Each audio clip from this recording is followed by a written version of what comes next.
Cyprian Ivanov. In a video I saw recently, Twilight Zone creator Rod Serling talked about how a large number of letters and postcards criticized the episode where Lassie gave birth to puppies, saying they were sexualizing a family show. Serling thought the letter complaints were fake due to many having identical handwriting and postmarks, but the company decided to avoid further episodes on the issue. Why did that happen? Do you think it's plausible that the opinions of the far fringe is interpreted as the opinion of the masses due to availability bias? Due to the fear that such a dramatic reaction would only be the tip of the reactions from a body averse to open complaint? Does the previous business urge to be blandly agreeable to a general audience change now that companies are seeking specific market niches with rival social groups? Okay, thanks for the question, Cyprian. Let me break this down into two parts because you've made two important points here about why did it happen that, the company, that the production television station would respond to complaints that by, taking down episodes of Lassie giving birth or not producing any more content like that, not allowing any more content to be produced like that. That's one question. But then you also asked about the blandly agreeable, business urge. Does that change now that companies are seeking more specific market niches? So I'll address that last one first. No, I don't think companies in general are pursuing specific market niches as their only demographic. It just becomes, identities or demographics are all about what marketing is all about. And you can take the same product and you can communicate about it different ways to different markets or different demographics or different publics. This is what they were called in Scientology, is what Hubbard called it. So you have your construction worker public, and you have your secretary public, and you have your housewives public. I mean, these publics can cross over like Venn diagrams, but you identify the needs and wants and loves and hates and fears and hopes of these different groups through surveys and through, basically through a lot of surveys. And then you can also bump that up to focus groups and other techniques that marketing professionals use in order to figure out what do we need to say and how do we need to say it? How do we need to even frame it so that this product communicates that, to these people that they need and want this product?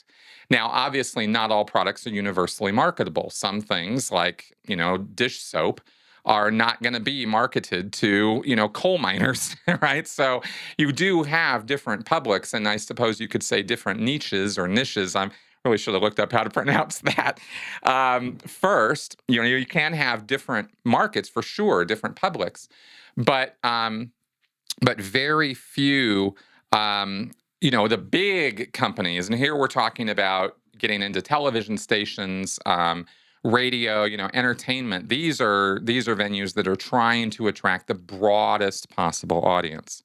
So now we sort of flip over to the first question you asked as to why did this happen? Why is it that networks or television or entertainment stations or media platforms will respond by, okay, there's this big complaint and we need to do something about that? Well, there's a few different levels of answer to this. It's actually can go quite deep, but to keep it simple and short, in terms of my thoughts on this, first I'll say that yes, there is a market fear. There's a fear of the market, turning on them, of losing product, of this becoming, it's small now, but there's lots of times when a small protest that was ignored or not acknowledged or not dealt with became huge and really overwhelmed companies, and in fact, sometimes has destroyed them. That has happened in history.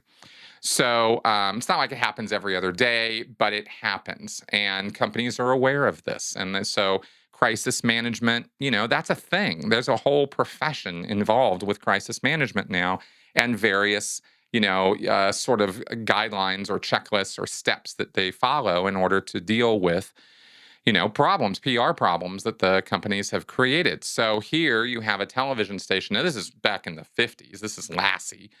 Rod Serling was making the original Twilight Zone in the 60s, 50s and 60s. So this is quite a while ago before these kind of things existed. So probably here, or at least that I'm aware of, I'm aware of crisis management and PR and this sort of stuff really taking off later. It being a subject back in the 50s for sure, but not as tailored or tuned or advanced as it is now. That's my understanding of it, but haven't done a deep dive on that particular topic more than what I usually talk about with it. So I think there was a fear response here. I think that they were like, "Oh my God, people interpreted it this way. Oh no, right?" And if these people are are talking about boycotting the television station, well, those kinds of things were kind of sensational, and again, they can catch fire, they can spread, and they don't want that, so they want to quell it right away. They put that fire out. So it's not really any sweat off a TV station or media platform's brow to no longer show episode X or episode Y of some TV show. They don't care.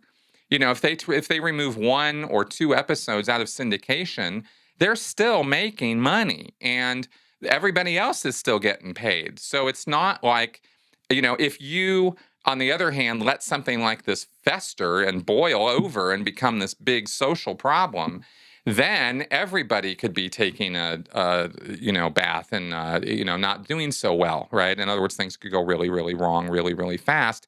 People are losing jobs. Shows are not able to be produced anymore because they just get canceled. And, that puts a lot of people out of work and stuff. So people who, behind the scenes, the business people who administer this stuff get a lot of hate for not, thinking just with their moral compass on this. But this is business. And business's moral compass, we've seen, doesn't swing the same way that society's does. So, business is mostly so beyond the fear and the immediate panic of the crisis. There's when I said that this, there's different levels of answer to this. Another level of answer is not just fear, but, the sort of thinking in the medium and long range. One or two episodes are nothing. It's no big deal. They don't care. And they're not the show creators. The people who make these decisions are not the same people who are producing these shows or fans of the shows even. I mean, some of these people who make these decisions don't particularly like or even watch these shows. So, they kind of don't really have a lot, that kind of moral stake in the equation. To them, it's all about bottom line and numbers and things like that. And then once, of course, these companies started becoming publicly traded, they became responsible to their shareholders. And depending on who the CEO and the board and how they run their show will depend a great deal on where they're stressing or emphasizing where their profitability is coming from. And if and very few of these companies are thinking too much with what the public like or what the public want. We wouldn't have the quality of television and stuff. Well, then again, we do have the quality of television and stuff because this is what they think the common masses, want to watch. And that's how they program their stations. And this is why, Dick Wolf has ruled NBC's, late night lineup or adult lineup, I guess I could say, for decades. And now that we're seeing, the social pendulum swing away from support for police and for police entertainment, I think Dick Wolf might be out of business before too long, or certainly retooling his operation. And I'm talking here about SVU and Law and Order, right, and all the Chicago shows and stuff. So anyway, I've kind of gone on to this rant about television and entertainment and shows and stuff, but it's all part of the picture I'm trying to paint here, I guess, is really where this is all going. So forgive me for rambling, but I did want to give a complete answer to this in the time that I had. So I hope at least gave you some food for thought. Let me know what you think.